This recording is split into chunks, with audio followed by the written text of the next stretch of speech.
amafaranga mu bushakashatsi rwose tuyashoramo nibyo wenda ntabwo ahagije ariko tugerageza ku buryo igiye kureba nka ubushakashatsi bukorwa muri lab butanga umusaruro uhagije ariko usanga lab yarakoze ubushakashatsi bwinshi kurusha extension ku buryo ariko tunakomeza hanyuma honorable Munyangira yabajije ikijyanye no gutunganya impu ati ibintu usakora ni biki twifuza gukora byinshi kugeza ubu ngubu umushoramari dufite azatunganya impu akore n'inkweto ibyo byazasa n'ahabikorera rimwe kandi ubu agiye gutangira aho muri Bugesera hanyuma nyuma tuzarera no gukora n'ibindi amashakoshi n'ibyo byose byaba ari ziri produits dérivés ziva ku mpu ariko we icyambere twumvikanye no gutunganya impu agakora n'inkweto kubijyanye na honorable niyo ngana yavuze kubijyanye n'ingamba zo guhuza uburezi skills avuga ati turabizi ko bisaba ishoramari avuga ko inganda zitagira abantu bafite skills zihagije avuze byo kwimenyereza umwuga avuga guhekeza swata abarimu bakajya guhura n'inganda bagafatanya kwigisha abana avuga no cyangwa se kwigira ku murimo kuba abana batangira mu ruganda bakigeraho n'akazi nimenyemeranya ko speaker ibi minister Minicom murabwira none kuri iyo gahunda dufite yo guhuza inganda n'amashuri ku buryo abana bagira icyo kintu twakwita nka internship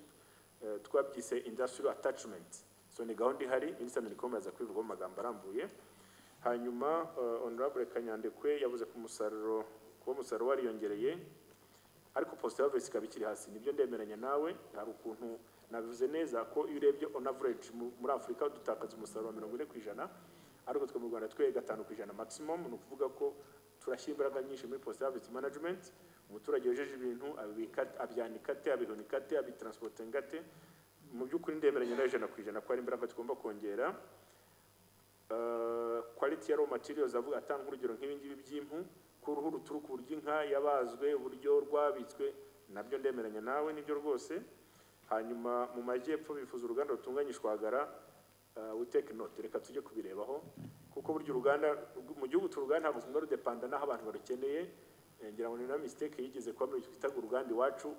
ukibaza ko kubera ko uri ahantu hero utagomba kwashyira uruganda rukora ibitoki birashoboka ariko ushobora no kwishyira handi bashobora kubona raw material so reka tugere tuwe niba dusanga uruganda rwishwaga rukeneye majyepfo abantu babikora nta kibazo dufite ariko ni igitekerezo cyiza honorable Munyandamutsa yavuze ati kugira ngo we competitive ku isoko ati ngira ngo ibyo yavuze nemeranya na 100% no kugabanya cost ya production cyane cyane muri energy transport mu by'ukuri nugabanya cost y'itwa logistics byose yo value chain yose icyo rero gisaba ko abashoramari turakorana burya hari ibyo ya package nise ngo ni incentives duha abashoramari baje mu Rwanda harimo ibyo byose haza ko tuvuga ati ngewe nakabe nkore mu Rwanda ariko cost ya transport iramvunye hakagira icyo tumugenera haruza avuga ati ngewe cost yo gukodesha warehouse buri incentive twaha abashoramari bose bari mu Rwanda ntabwo ari package idahinduka igira customer igihuje na buri muntu wese icyo yaje gukora mu Rwanda ntabwo naziritse ingane ku buryo haro du supportinga wenda avuze ati ikibazo cya warehouse avuga ati ikibazo cya transport avuga ati ikibazo cya tugenda tubikora nko muri RDB ni kamwe mu kazi kora guhura n'umushoramari twifuza twebwe twamaze ko identifyinga icyo agiye gukora akatubwira kugira ngo akore neza icyo akeneye nk'ingu uzatunganya uruganda rutunganya impu mu Bugesera yamaze kutubwira ibyo akeneye ziyokora kugira ngo nadukore ibyo dushaka mu Rwanda so icyo honorable Munyandamutse yavuze rwose ni ibitekerezo by'akandendanya na 100% avuga ati izo factors zose zituma umuntu aba competitive muzitaho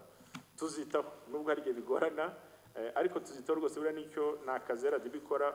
hari n'igihe mbere ko umushoramari atangira gana na Minicom na RDB amezi menshi kugira twumvikane kuvuga ngo package twagwana ni yihe nawe ugakora icyo twagusabye